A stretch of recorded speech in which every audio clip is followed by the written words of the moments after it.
85 მოხდენური წინააღმდეგი პროექტი მეორე მოსმენით მიღებულია. რა საფრთხეს შეიცავს საჯარო სამსახურის შესახებ კანონში შეტანილი ცვლილებები? ზემოაღნიშნული კანონი გახლავთ რუსული კანონების სერიის გაგრძელება და არანაკლებ დამაზიანებელი ჩვენი ქვეყნისათვის. საჯარო მოხელეები, მთლიანად საჯარო სამსახური ხდება დამკვიდრებული პარტიაზე. ამ შემთხვევაში როდესაც ვლაპარაკობთ პარტიას, გულისხმობთ ერთი ადამიანის ნებასურველს. ფორუმი არის ცვლილება გახსნილია. ერთპარტიულ პარლამენტში მიღებულ სადავო საკანონმდებლო ინიციატივას იურისტები რეპრესიულ ცვლილებად აფასებენ. ეხლა აშკარაა, რომ სულ მცირეოდენი განსხვავებული აზრის ატანაც კი არ უნდათ, ხო, რაც გამოხატეს საჯარო მოხელეებმა, ბოლომდე უნდა გაიწმინდოს სისტემა. ეს არის დეკლარირებული ნეპოტიზმი, ეს არის დეკლარირებული არაკომპეტენტურობა. Emi გათავისუფლება იყო სამოქალაქო დასჯა იმისათვის, რომ სხვებისთვის ყოფილიყო ეს მაგალითი. გიგა სოფრომაძე მერიაში 8 წელი მუშაობდა. მას შეზღუდული შესაძლებლობების მქონე პირთა საკითხებზე მომუშავე საბჭოს აღმასრულებელი მდივნის თანამდებობა ეკავა. გაწეული სამუშაოსთვის დედაქალაქის მერისგან მადლობაც არაერთხელ მიუღია.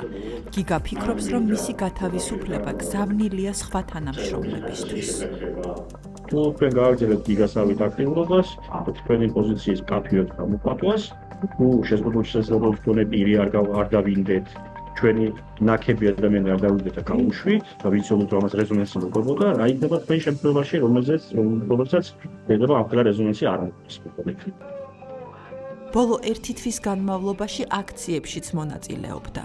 შრომითი ხელშეკრულების გაწყვეტის შესახებ გიგა სოფრომაძეს წერილობით აცნობეს. მიზეზად უთხრეს, რომ შტატგარეშე პოზიციის არსებობა საჭიროებას აღარ წარმოადგენს. აბსოლუტური მიზეზით მოხდა ხელშეკრულების შეწყვეტა. იქ წერია, რომ პროგრამებს ხავს თავისი კოორდინატორი და აღარ არის საჭირო ჩემი სამსახურში ყოფნა, თუმცა ეს პროგრამები 2016-ში რომ მოვედი დამხობა იქ რო არსებობდა, უბრალოდ მე ეტაპობრივად რაღაცები შევცვალე და გავაუმჯობესე. თუმცა ეს პროგრამები რა თქმა უნდა არ არის საკმარისი და ვერ იქნება საკმარისი, მაგალითად ბავშვებისთვის მხოლოდ ერთი აუტიზმის პროგრამაა. როგორ შეიძლება იყოს საკმარისი და მას აღარ სჭირდებოდეს განვითარება, ან არ ვისაუბროთ მაგალითად დაუნის სინდრომის მქონე პირებზე. იურისტებისა და საჯარო მოხელეების ნაწილი ფიქრობს, რომ ქართული ოცნება კრიტიკულად მოაზროვნე თანამშრომლებისგან საჯარო სამსახურის გაწმენდას გეგმავს. ამისთვის კი ახალი კანონი მიიღეს. 13 დეკემბერს საჯარო სამსახურის შესახებ კანონში შესული ცვლილებები ერთპარტიულმა და მოქალაქეთა ნაწილისთვის არალეგიტიმურმა პარლამენტმა დაჩქარებული წესით მესამე მოსმენით მიიღო. საჯარო სამსახურის შესახებ კანონში ცვლილება მეორე მოსმენით, ხო ჩართოთ კენჭისყრის რეჟიმი. 85 მოხდენური წინააღმდეგი პროექტი მეორე მოსმენით მიღებულია. კანონში 7 ძირითადი ცვლილება შევიდა. ერთ-ერთი მთავარი ცვლილება შუალედური რგოლის ხელმძღვანელებს ეხება. კერძოდ, დეპარტამენტის უფროსებსა და მათ მოადგილეებს საჯარო მოხელის სტატუსი ჩამოერთმევა. ეს კი იმას ნიშნავს, რომ დამსაქმებელი მათ ადმინისტრაციულ ხელშეკრულებას გაუფორმებს და გათავისუფლების შემთხვევაში მათ ვეღარც კანონი დაიცავს. ოპოზიციური პარტიის გახარია საქართველოსთვის წევრი და ყოფილი დეპუტატი ანა ბუჩუკური 12 წელი საჯარო მოხელე იყო. იგი მიიჩნევს, რომ აღნიშნული ცვლილება საჯარო მოხელეების მიმართ რეპრესიულ ხასიათს ატარებს. დამოუკიდებლობის და პროფესიონალიზმის გარანტიები საერთოდ ისპობა. ყველა ხელისუფლების პირობებში ეგრეთ წოდებული შუარგოლი ხელმძღვანელობა საჯარო სამსახურის გამოირჩეოდა ყოველთვის პროფესიონალიზმით. ფაქტობრივად ისპობა სრულად. აი ეს რგოლი, ესე ვთქვათ, საყრდენი გამოეცლება. ამით რას აკეთებს ივანიშვილი რეჟიმი? რეჟიმი რაც აკეთებს არის, რომ ძეულად ახავს მთლიანად საჯარო სამსახური და მთავარ საყრდენს აცლის. კანონში შეტანილი ცვლილებების მიხედვით კონკურსის წესით მხოლოდ საჯარო მოხელე დაინიშნება. რადგან დეპარტამენტის უფროსებსა და მათ მოადგილეებს საჯარო მოხელის სტატუსი გააუქმდებათ, ეს ნიშნავს, რომ აღნიშნულ პოზიციაზე კადრებს უშუალოდ ხელმძღვანელი, ხშირ შემთხვევაში კი მინისტრი შეარჩევს. კოალიცია ძლიერი საქართველოს წევრი, პროფესიით იურისტი ლანა გალდავა ამ კანონსა და უცხოური გავლენის აგენტების შესახებ კანონს შორის პარალელს ავლებს.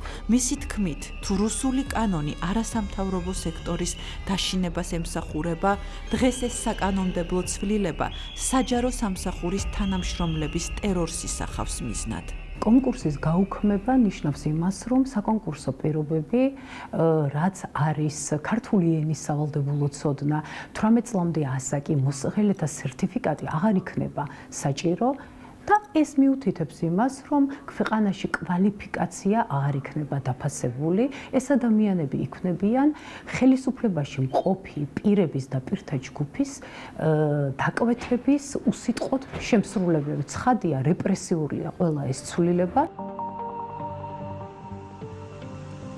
85 მოხდენილი წინააღმდეგი პროექტი მეორე მოსმენით მიღებულია. შემდეგი სახელმწიფო საჯარო სამსახურის შესახებ კანონში შეტანილ ცვლილებებს შორისაა რეორგანიზაციის ცნების გაფართოება და სასამართლოს გადაწყვეტილების უგულებელყოფა.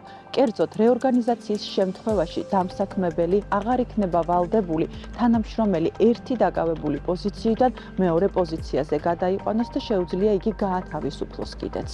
იმ შემთხვევაშიც კი თუ სასამართლო დაადგეს, რომ ეს პიროვნება სამსახურიდან უკანონოდ გაათავისუფლეს, საჯარო სამსახურში მას მაინც აღარ აღადგენენ.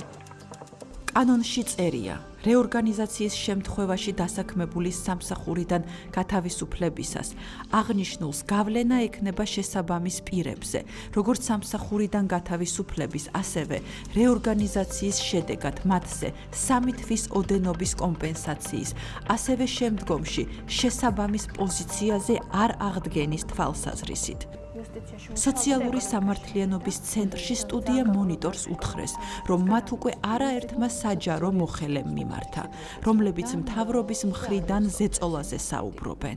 რეორგანიზაცია ვიცით, რომ ისტორიულად შეგვიძლია ვთქვათ, გამოყენებულია სწორედ ესეთი არასასურველი კადრების მოსაშორებლად, ხო, იგივე კულტურის სამინისტროს სისტემაში, ქალბატონმა თია წულუკიანმა სწორედ რეორგანიზაციის ბერკეტი გამოიყენა ასობით თანამშრომლის სამსახურიდან გასაშვებად. ხო, ესეც აშკარაა, რომ ამას გამოიყენებენ და შემდეგ უკვე წინასწარ უწერიათ, რომ იმ შემთხვევაშიც თუ ადამიანი დავას მოიგებს, ხო, ეს პირდაპირ წერია კანონში, თუ სასამართლო დაადგენს, რომ იგი უკანონოდ გაათავისუფლეს, ანუ ეს გადაწყვეტილება იყო კანონდარღვევით მიღებული, ასეთ შემთხვევაშიც კი მას არ აქვს დარღვეული უფლებების აღდგენის საშუალება. კანონში შეტანილი ცვლილებების განმარტებით ბარათში წერია, საჯარო სამსახურის სისტემის ერთიანობის უზრუნველსაყოფად და არსებული პრაქტიკის გაუმჯობესების მიზნით დაიხვეწება კანონმდებლობა და მკაფიოდ დადგინდება საჯარო სამსახურის ფარგლები, მათ შორის დაზუსტდება საჯარო სამართლის იურიდიული პირების სამართლებრივი ჩარჩო. ქვეყანაში, სადაც მოსახლეობა საერთაშორისო გამჭვირვალობა საქართველოს იურისტი სანდრო არამიძე მიიჩნევს, რომ საჯარო სამსახურის შესახებ კანონში შეტანილი ეს ცვლილებები რეალურად გზას გაუხსნის ნეპოტიზმს და საჯარო სამსახურში არაპროფესიონალი კადრების დასაქმებას წაახალისებს. მათ სურთ, რომ პირდაპირ დაიმორჩილონ მთელი საჯარო სამსახური, მაგრამ საბოლოო ჯამში ეს არის ძალიან ცუდად მოუტრიალდება თვითონ ქვეყანას, იმიტომ რომ ამითი არაკომპეტენტური, ნაჩქარევი, დაუსაბუთებელი, სწრაფი და საზიანო გადაწყვეტილებების რისკი ერთიორად იზრდება, შესაბამისად შიდა და რაც მთავარია გარე ვალები სახელმწიფოს შეიძლება განუზომელი ოდენობით დაედოს სწორედ იმ არაკომპეტენტური გადაწყვეტილებების გამო, რომელსაც არაკომპეტენტური დიდი ალბათობით ნეპოტისტურად დანიშნული ახალ-ახალი საჯარო მოსამსახურეები მიიღებენ ხოლმე, იმიტომ რომ არ ექნებათ შესაბამისი გამოცდილება და ცოდნა. კანონში შეტანილი ცვლილებების ავტორები ქართული ოცნების რამდენიმე დეპუტატია. ალექსანდრე ტაბატაძე, თენგიზ შარმანაშვილი, ალუდა ღუდუშაური, რატი იონათამიშვილი, გურამ მაჭარაშვილი, დავით მათიკაშვილი და ირაკლი შატაკიშვილი. სტუდია მონიტორი თითქმის ყველა მათგანს ტელეფონით დაუკავშირდა. პასუხი მხოლოდ ერთი დეპუტატისგან მივიღეთ. დანარჩენებმა ჩვენი კითხვები უპასუხოდ დატოვეს.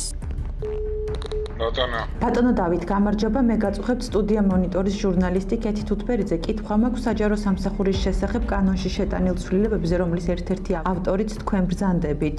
აღარ შემოწოხოთ თუ შეიძლება. ბატონო ალექსანდრე, ოპოზიციამ საკმაოდ კრიტიკულად შეაფასა ეს კანონი, ისევე როგორც დამოუკიდებელმა იურისტებმა სხვადასხვა არასამთავრობო ორგანიზაციებიდან. ისინი ფიქრობენ, რომ დამოუკიდებელი საჯარო მოხელეების არსებობა საჯარო სამსახურში ექმნება საფრთხე და ასევე ამ კანონით იზრდება ნეპოტიზმითა და პარტიული ნიშნით თანამშრომლების აყვანის რისკი. ეგენი კითხულობენ უკუღმა და როგორც უნდა თავად და კარგად წაიკითხონ კანონი და ვერ აღმოაჩენენ ვერაფერს. კარგით. დღეს მივიღეთ გადაწყვეტილება 2028 წლის ბოლომდე დღის რიგში არ დავაყენოთ ევროკავშირთან მოლაპარაკებების გახსნის საკითხი. 28 ნოემბერს ირაკლი კობახიძემ საქართველოს ევროკავშირში ინტეგრაციის პროცესი შეაჩერა, რასაც მასობრივი საპროტესტო აქციები მოჰყვა და დღემდე გრძელდება.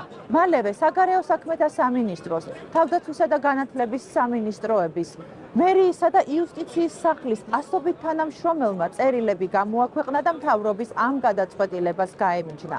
მერიის თანამშრომლებს მეორე დღესვე რეორგანიზაციის მუხარით გამოეხმაურა კახა კალაძე, დედაქალაქის მერი და ამავდროულად ქართული ოცნების გენერალური მდივანი. კარგია თვით ილუსტრაცია, ყველას თავისი გზა აქვს. ეს ადამიანები რჩევენ ამ გზას, ეს მათი გადასაწყვეტია. ამას ველოდებოდი კიდეც, გულწრფელად გითხრათ, იმიტომ, რომ რეორგანიზაცია გამოცხადებული გვაქვს, ბევრი ცვლილება და გადაადგილება იგეგმება. კალაძე გიგა სოფრომაძის გათავისუფლებასაც გამოეხმაურა. ხელშეკრულება დასრულებულია და ახალი ხელშეკრულების გაგრძელების საჭიროება არ იდგა დღის წესრიგში. ეს არის ძალიან მარტივად. ეხლა ვისაც რა უნდა და რა სპეკულაციები უნდა, ეს მისი უფლება. საჯარო სამსახურის შესახებ კანონში შეტანილი ცვლილებები ძალაში 2025 წლის 1 თებერვლიდან შევა.